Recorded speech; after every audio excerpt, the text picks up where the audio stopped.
One of the reasons it's so important for you to watch what's going on in Hong Kong, I don't fully know if you really understand what these kids are up against. They're up against the most totalitarian dictatorship in history. The power of the Chinese Communist Party, the power of the People's Liberation Army is massing right now at the border of Hong Kong and threatening to roll in. Tiananmen Square, which I know many of you were too young to remember, Tiananmen Square happened in 1989 and the world was quiet about it.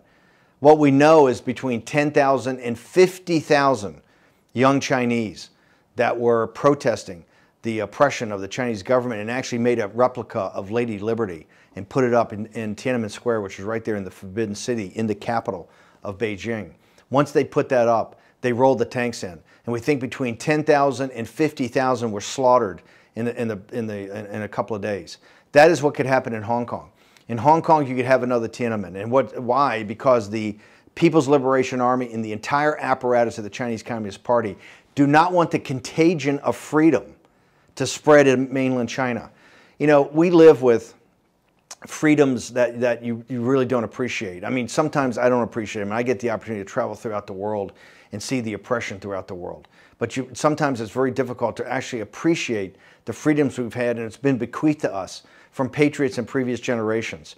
The other day we had this example. On the same day in Hong Kong, when these young patriots are being beaten by the riot police, tear gassed, they're having rubber bullets shot at them.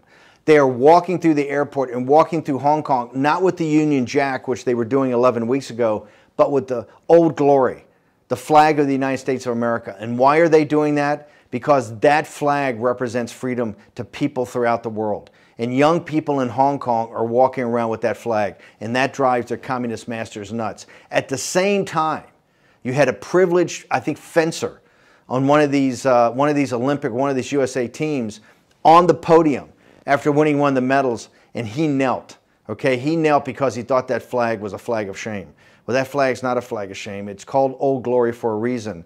And the young patriots in Hong Kong prove that, because when they're getting tear gassed and beaten and shot at, the flag they're raising is not the flag of the Chinese Communist Party, but the flag of the free people of the world as represented by the United States of America.